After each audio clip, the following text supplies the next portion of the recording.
Hello, everybody. As everyone in private aviation knows, their industry is being hit hard by the fallout from the COVID-19 pandemic, with the travel bans and the paralysing effect on normal life that this has brought. Now, what's harder to grasp is the sort of full and still fluctuating extent to which the traffic has been impacted in this sector and what that actually means to the future of the industry. So today I'm joined by Richard Coe, who's Managing Director of a specialist data analyst called WingX, and we're going to ask him to help us to make some sense of all of this. So Richard, thank you for joining us. And last week you reported, as you do every week, on business jet activity, and you seem to be suggesting that we've mainly reached a sort of trough in recent trends, with traffic levels being about 80% below the normal rates. So why is it that you believe that we've maybe reached the low point in this crisis, or is that in fact what you meant? Yeah, good morning, Charles, and hi to all your readers and subscribers. So, yes, we track all fixed-wing aviation activity globally every day. And amongst that great big flight activity, we track business aviation. And we've seen it fluctuate a little bit at around about 70 to 80% below normal. That is, if we compare it to April last year. So it's been doing that for 2 or 3 weeks now. So I think that we're grinding along the bottom. I think that perhaps the silver lining is that there is now a loose schedule for relaxing some lockdown policies across Europe and North America, where, of course, most of business aviation activity is happening. And I think that we can expect that as that's relaxed, there will be pent up demand, and we'll come off those very low levels. Mm-hmm. Mm-hmm. Good. Okay. Well, let's err on the optimistic side then. And of course, you look at traffic globally. You very helpfully break it down by region. The latest numbers I saw from you seem to suggest that in Asia, the rate of decline lately hasn't been as much. I think it was more like sort of the high 60% below normal rates. And you specifically mentioned China. Obviously, they're at a different stage in this sort of rolling pandemic.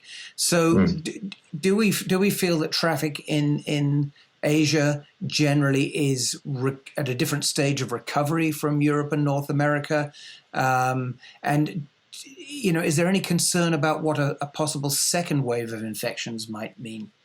No, absolutely. Two very good questions. So, everyone's looking to Asia and hoping to see some sort of, paradigm there that can be extrapolated to other markets, some sort of recovery. And I think that there is more clearly we see there is more airline activity than before. It hasn't recovered to more than sort of 50% of where it was. When it comes to business aviation, it's a little bit different because a lot of the flight activity that we're detecting in Asia is international, and those connections have been hit hardest. We really haven't seen those recover. There is some recovery in domestic flying, for example. And it's all relative. Within China, we're now seeing utilization at around about 45 to 50% of where it was, and it was down by 80, 90%. If we look globally, what we're seeing is that flight activity at the moment is very much mirroring the lockdown. The various levels of lockdown policies. So, domestic, for example, domestic Sweden flight activity is relatively unaffected. It's down by like 50% still, but it's not in the kind of 75, 80% that we're seeing in other European countries. If there's any kind of, I suppose if I was looking around for anywhere that's showing a little bit of a recovery, it's Australia, where we're seeing some pickup in activity, and it's at about sort of 45, 50% of where it was. Yeah. Okay. That's interesting.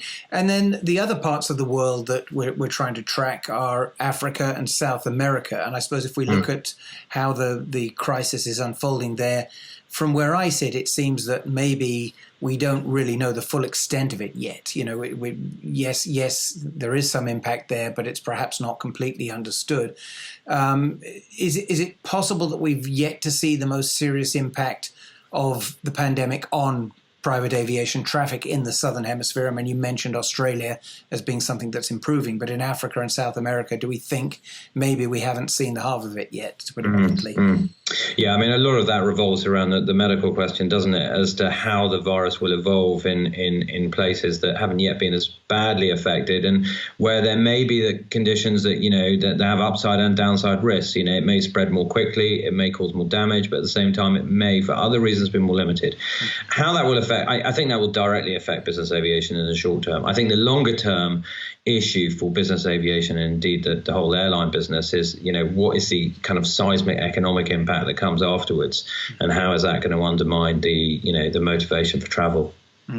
Yeah, very good point. Well, we'll get back to that in a minute. And another thing that your data revealed is that, if we go back to about this time last year in 2019, there were, roughly speaking, about 3,000 more private and business jets that were active at that time compared with now. So can we assume that essentially all of those aircraft are just sort of indefinitely parked and doing nothing, or are they in various conditions? Are there some of them being maintained, some of them being flown part of the time? I mean, what do we know about the state of the fleet? Yeah, I mean, that's a complicated question to answer, because I think it's various. We've seen, 90% of the airline's capacity is parked, and we can assume that quite a lot of that is kind of mothballed, or at least kind of, semi-permanently parked. I think with BizAv, it's got a lot more versatility. I think when we look at, the aircraft management and private flight departments, they've probably, the owners have probably said, right, that aircraft is now sitting still for the next month or so, and they're probably taking opportunistically the chance to get some maintenance done. I think with the charter operators, they're going to use those aircraft, ad hoc whenever possible, and if it's not for passenger flights, they'll use it for logistical operations, maybe sort of cargo for sure as well, ad hoc cargo, and of course for sort of some important ambulance and repatriation and evacuation missions. Okay, good point. And we've heard some stories about business jets being used in all sorts of ways that aren't really typical, helping out, flying medical personnel around, going to collect supplies, and, fulfilling some light freight roles in some cases. I mean, is this a reflection of how versatile this sector is, that, these aircraft that are one day used for flying billionaires around can suddenly find a whole new different role at quite short notice? Yeah, I think to a certain extent it does show that versatility. I mean, the busiest aircraft in the market right now are PC-12s and Caravans, and they've got a decent, load capacity, and so they can be deployed for those sorts of missions. I think that the longer term question is a really interesting one. Like, how can business aviation sort of, sustainably amplify its mission scope? Right, because we're going to find a lot of, the scheduled capacity is just not available in the short or even medium term.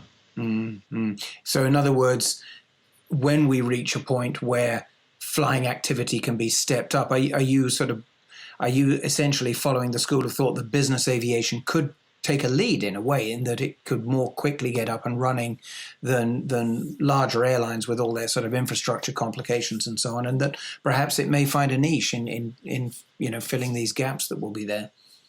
I think, BizAv will recover first. It will recover because it will have that versatility and a lot more capacity immediately operational. Geographically, I think we'll see that happen more in North America first. By far the most mature market.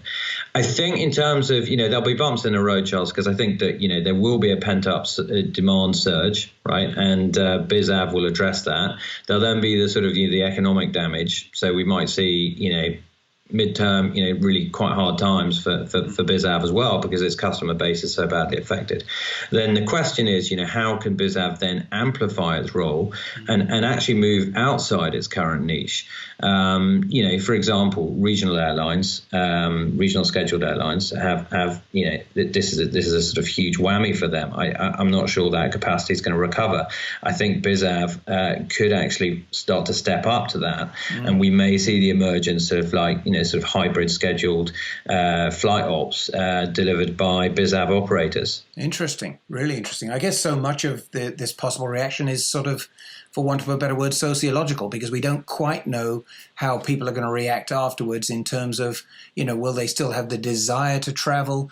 Will they think, well, I'd rather stay at home and be safe until this is truly over? And actually, I've sort of got used to Zoom calls and I don't feel the need to jet across the world. And it's hard for us to predict how that will play out, really. Yeah, that is the big debate, isn't it? And IATA is saying, 60%, I don't know whether you saw their most recent poll, that 60% of passengers would probably wait a few months before, even when the coast is, sort of medically clear to a certain extent, they would still wait that long before getting back on a plane. I think, with bizav, we may be talking about a different type of passenger to a certain extent. Because, where bizav is facilitating, big deals, transactions, or some, sort of urgent logistical missions, these flights just, have to happen, right? And I don't think that those things are going to get done remotely and on Zoom calls. So, bizav won't necessarily be hit in quite such a bad way there. Yeah, that's a good point. Okay, well, that's really useful. So just remind us, please, Richard, this is what WingX does. You look at data and you make sense of it. What are the ways that what you do supports the industry and adds some value, especially in a difficult situation like this? Yeah, well, in the short term, as this crisis hits and there's so much uncertainty, a lot of people in our industry want to know, how far down are we? Compared to normal times, and crucially, if this is a U-shaped recovery, for example, where are we going to start to see a turn in the bend? What are the sort of first green shoots that tell us, hang on a second, there's some normalcy here, or there's some growth opportunity. So that's what we're doing in the short term. We're helping provide that transparent view. I think broadly speaking, our mission is to connect dots in this incredibly data-rich industry that hasn't always done a great job of connecting the silos, right? And I think that there's so much more still to do. We're nowhere near our objectives, but that's our mission. Yeah, that's excellent. Well, certainly I know the AIN reporting team very much appreciates the data that you kindly share with us each week. And, they say the facts don't lie, but you have to have people to be sure that you're getting the true facts and that you can make sense of them. So Richard and the team at WingX, we're grateful to you. And thanks for spending some time with us this morning. Great. Well, Charles, thanks to you and the AIN team as well. Look forward to working together. Absolutely. Thanks for watching this AIN video. Please like, subscribe, and share it if you've enjoyed it. Also, visit AINonline.com for all the latest on the aviation industry.